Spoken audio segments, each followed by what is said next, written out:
Magic Knight Rayearth is a RPG by Tomy for the Super Famicom based off the anime of the same name that was released in 1995.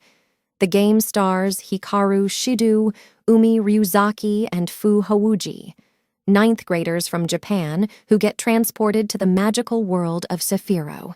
There they meet Clef, a master mage who sends them on the path to become the Magic Knights. First off, the visuals in this game are beautiful. Both the graphics and artwork are pleasing to the eye, and I don't feel like I'm playing an old game at all.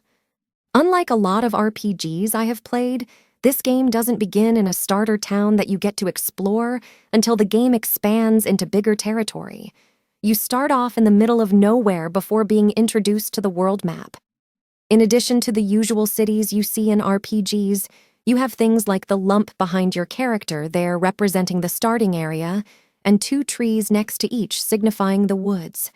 You're thrown right into the wild with no weapons whatsoever, and you don't get any magic spells until you complete your first objective. It's just your fists out there until then. Here we have all our basic options for fighting: attack, item, magic, move, running away, defense, and run. A pretty straightforward setup there. Hikaru, left, and Umi, middle, inflict the highest amount of damage overall, with Fu, right, being the weakest of the trio. This doesn't change when they get their weapons. Hikaru and Umi being equipped with swords, while Fu gets a bow and arrow. The weapons on Hikaru and Umi can inflict damage up to the 100s, whereas the bow and arrow only really goes up to about 50 or higher. The magic spells also does about the same amount of damage as the weapons. The first boss in the game was a one-hit KO for me, thanks to Hikaru's spell when she first gets her powers. Keep in mind that it also depends on the type of enemy you're fighting, since Fu's bow has caused damage into the 100s during one playthrough. The menu shows us an overview of the character's status, items, magic spells, lets us change our character's formation, perform some customization, and when we run into Makona, we'll be able to save our game anywhere on the world map. More on that a little later. The game takes after the first series of the anime and starts off when Princess Emerald summons our heroes to her world to become the legendary Magic Knights. Clef is bemused at why the princess chose kids for the task. I would be too. To be frank, are adults just not as pleasing to look at, or what?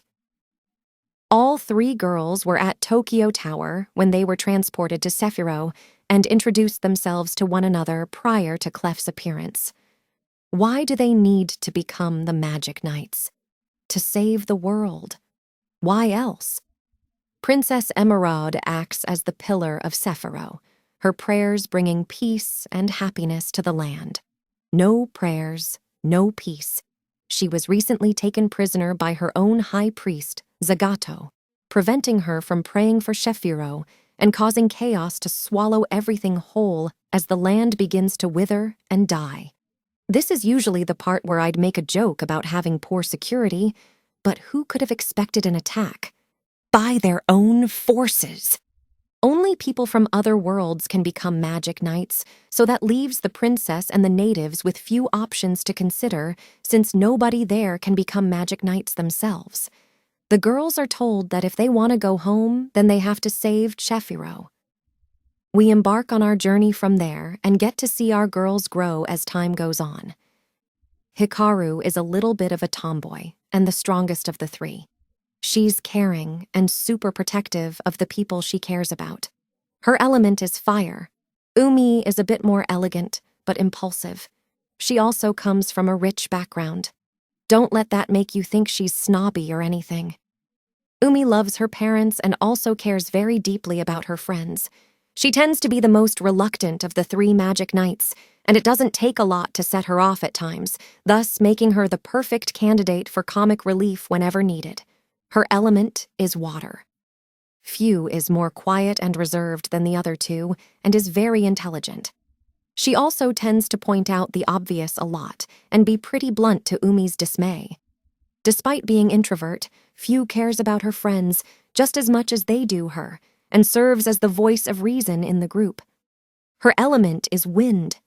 The characters have a fun and interesting dynamite, and it's enjoyable to watch them react to their environments as they explore and learn more about the world they have been pulled into. Not long into the game, you'll meet Mokona. Mokona is a mischievous, nonsensical little guy with a red gem on his forehead. Through this gem, he's able to summon a tent for the girls to sleep in, so they're protected by the monsters that would want to hurt them. The tent is also bigger on the inside in classic Doctor Who fashion, so there's no worry about lack of room. Inside the tent, there's a book you can go up to that allows you to save your game.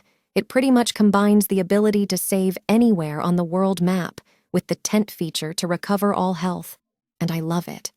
I hate to say it, but the game is too easy for its own good. And I speak as a person who always play the game on easy. You start out with very high HP and level up every other battle, which automatically resets your health and magic points. I haven't had to use a single potion or anything since starting this game. You also learn a lot of spells that can take out multiple targets, and spells that cut 1/2 damage from enemies. There's very little grinding that needs to be done with how fast you'll level up. I haven't read the manga or watched the anime, so I can't tell you how close to source material the game is, but I can tell you that it is very cute and a lot of fun. It makes me want to check out the anime it's based off of after playing it.